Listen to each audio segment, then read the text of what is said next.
Lecture में हम देखेंगे माइक्रोसॉफ्ट अजूर स्टोरेज अकाउंट कैसे क्रिएट किया जाता है।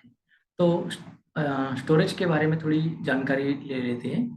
माइक्रोसॉफ्ट अजूर जो है ये एक स्टोरेज जो है माइक्रोसॉफ्ट की सर्विस है और इसमें आप यूनिक नेम स्पेस होता है। एक ड्यूरेबल और हाई अवेलेबल एंड सिक्योर है, स्केलेबल है एंड एक्सेसिबल। अब इसका मीनिंग क्या है? Durable and high high available मतलब क्या है? अगर कोई यहाँ पे एखादा नेचुरल कैलेमिटीज या डिजास्टर आता है तो आप इसको डेटा रिप्लिकेट करता है ऑटोमेटिकली अदर लोकेशन पे, और वहां से आपको ये हाई अवेलेबल मतलब अवेलेबल होता है यूजर को।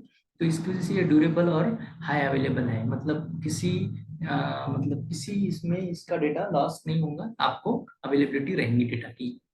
सेकंड है सिक्योर। सिक्योर मतलब जो डेटा होता है ऑल जो डेटा होता है इनक्रिप्टेड फॉर्मेट में होता है, इसकी वजह से सिक्योर्ड होता है। Then scalable. अगर स्केलेबल मतलब जैसे कि आप अगर यूज कर रहे हैं 10 GB डेटा फिलहाल, और मुझे मेरे एप्लीकेशन के लिए कुछ डेटा 100 GB एक्सपांड करना है, तो मैं स्केल उसका अप कर सकता हूँ। और ये कॉस्ट इफेक्टिव है, मतलब जैसे आप स्केल अप करेंगे तो वो कॉस्ट भी वो आपसे ज़्यादा चार्ज करेगा। तो इसके वजह से स्केलेबल। एक्सेसिबल मतलब आप जो स्टोरेज अकाउंट है ये यूआरएल थ्रू आप वर्ल्ड वाइड यूज कर सकते एक्सेस कर सकते हैं यूआरएल के द्वारा। और उसमें आप एचटीटीपीएस सर्विस यूज करते हैं।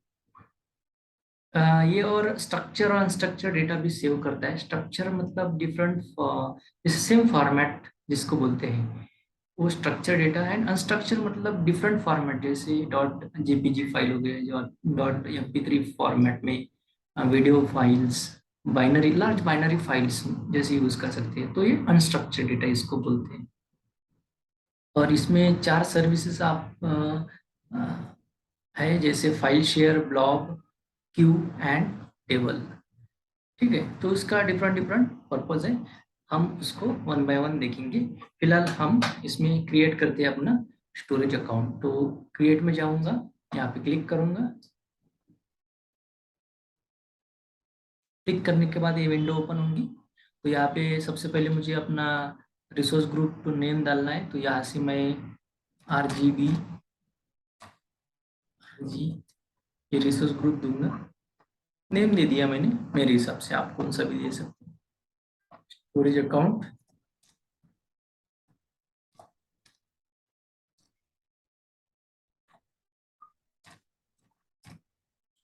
एक यूनिक नेम होना चाहिए, इसके लिए मैंने ये नाम सजेस्ट किया।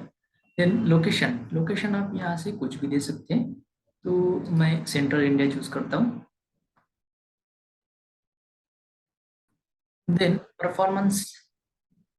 परफॉर्मेंस आप यहाँ से सिलेक्ट कर सकते हैं, स्टैंडर्ड या प्रीमियम।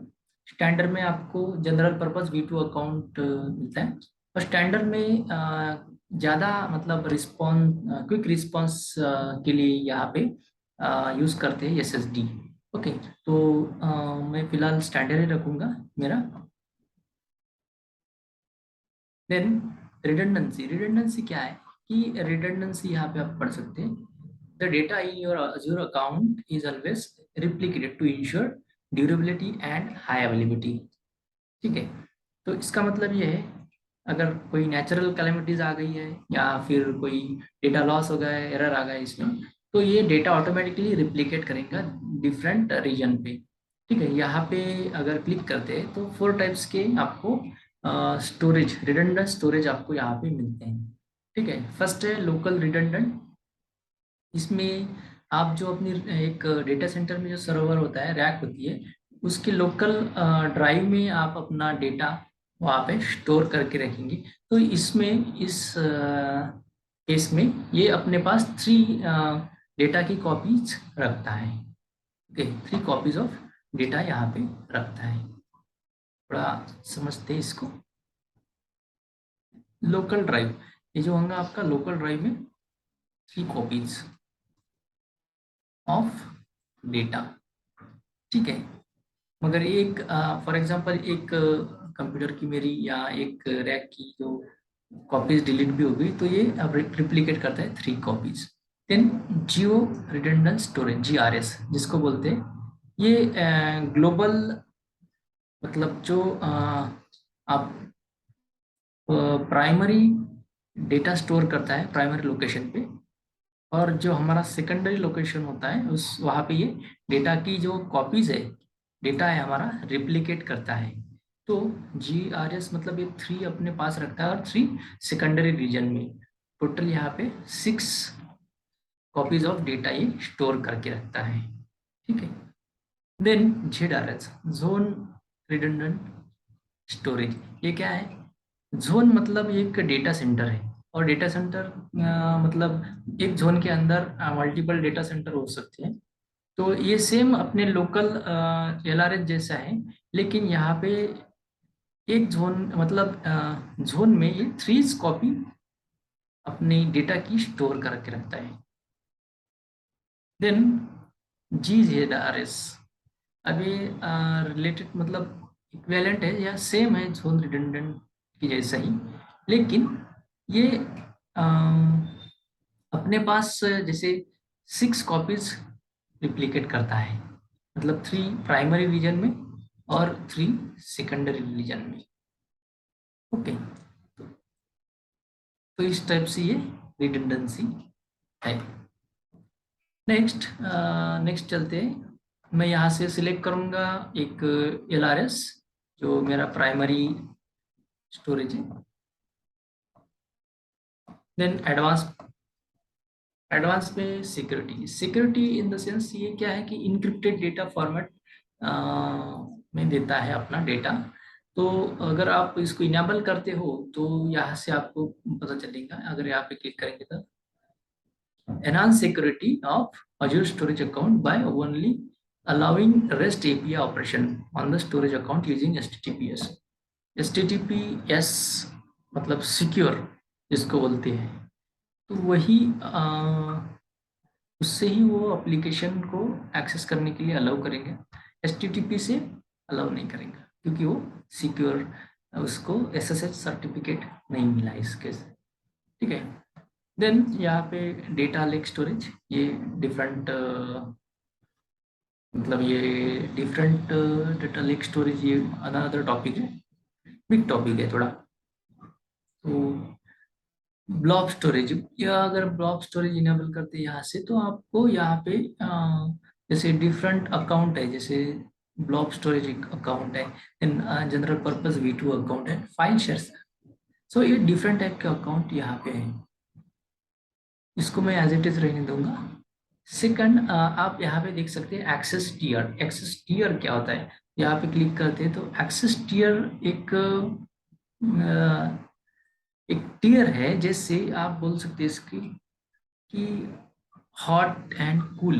अगर डेटा आपको स्टोर करना है या फ्रिक्वेंटली यूज करना है, अगर अगर मेरा एक एप्लीकेशन है, ये एप्लीकेशन में एक डेटा जैसे एक्सेस करते हैं अपन, और ये एप्लीकेशन का डेटा जो है फ्रिक्वेंटली एक्सेस करते हैं अपन डेटा स्टोरेज से, तो इसको, ये स्टोरेज को हम हॉट हॉट टीयर में रखते हैं, क्योंकि इसको अपने को फ्रिक्वेंटली एक्सेस या सर्विस देनी पड़ती है इसकी वजह से। अगर कोई डेटा 30 डेज या 15 डेज के ऊपर रहता है, कोई एक्सेस नहीं कर रहा है उसको, तो हम इसको फुल टीयर में रखते हैं। फुल टीयर में रखते हैं क्योंकि ये फ्रिक्वेंटली एक्सेस होता नहीं। मतलब अगर कोई आपको बड़े दिनों के बाद, 2 दिनों के बाद काम पड़ता है, तो ही उसको एक्सेस करते हो। तो ये and hot tier as compare to मतलब कूल टीयर, ये लेस चीप है हॉट टीयर से। ठीक है, ये थोड़ा कॉस्टली आता है। देन थर्ड है हमारा archive tier.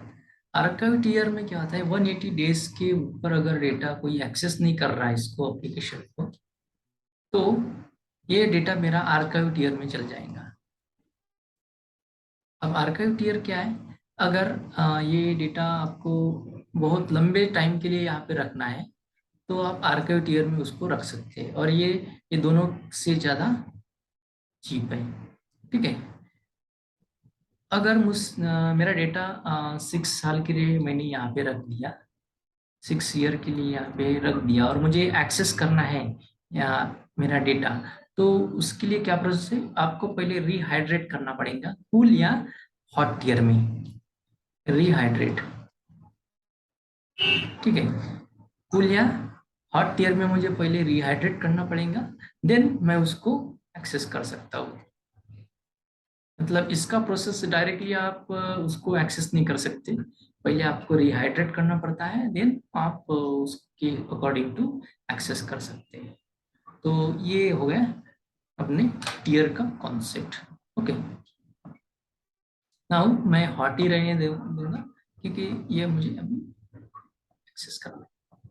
Then networking, networking एक, जैसे आपको डेटा अगर प्राइवेटली मतलब पब्लिकली एक्सेस अलाउ करना है, इनेबल करना है, तो आप उससे यहाँ पे आपको एंड पॉइंट क्रिएट करने की कोई नीड नहीं है, ठीक है। लेकिन आपको अगर प्राइवेट देना है, मेरा डेटा प्राइवेटली एक्सेस होना है, तो इसके लिए आपको एक प्राइवेट एंड पॉइंट क्रिएट करना पड़ता है डेटा को एक्सेस करने के लिए। यहाँ से आप देखते हैं you can protect connect to your storage account इधर publicly by public IP address और सर्विस एंड पॉइंट और privately using a private end point. तो मैं यहाँ इसको अभी फिलहाल एज इट इज रहने वाला हूँ। देन राउटिंग, नेटवर्क राउटिंग में आप माइक्रोसॉफ्ट नेटवर्क राउटिंग, ये माइक्रोसॉफ्ट की बैकबोन है, यहाँ से आप डेटा एक्सेस कर सकते हो क्विकली। और ये इंटरनेट राउटिंग, आप इंटरनेट से भी डेटा एक्सेस कर सकते हो। नेक्स्ट जाऊंगा डेटा प्रोटेक्शन। अब ये रिकवरी का पार्ट है। इन दैट केस आपका डेटा अगर लॉस्ट हो गया या डिलीट हो गया, अगर आपका डेटा बाय डिफॉल्ट क्या हो गया, डिलीट हो गया या टर्मिनेट हो गया, तो ये जो डेटा है स्टोर करता है 7 डेज के लिए, ठीक है। डिलीटेड जो डेटा है, डिलीटेड डेटा है, आप उसको 7 डेज में क्या कर सकते हो, रिस्टोर कर सकते हो।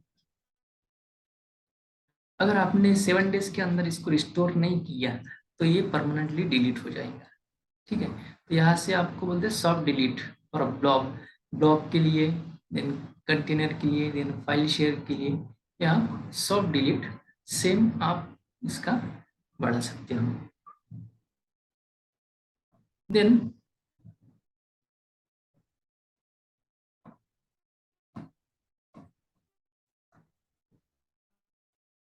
इंक्रिप्शन, ये हमें कुछ करना नहीं है। टैग, टैग में आप इसमें कुछ भी दे सकते हो, नेम वैल्यू, मुझे अभी कुछ देना नहीं है, यहाँ पे दे देता हूँ।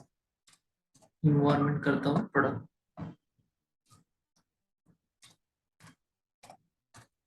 प्रोडक्शन, रिव्यू प्ले क्लिक करके रनिंग फाइनल वैलिडेशन।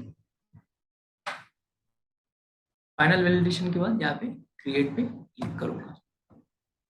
जैसे ही क्रिएट पे क्लिक करता हूँ तो हमारी स्टोरेज अकाउंट क्रिएट हो गया है, हो रहा है, ठीक है। तो नेक्स्ट लेक्चर में मिलते हैं, कुछ स्टोरेज की न्यू स्टोरेज की सर्विसेज के बारे में जानेंगे। तो तब तक के लिए thank you and bye bye.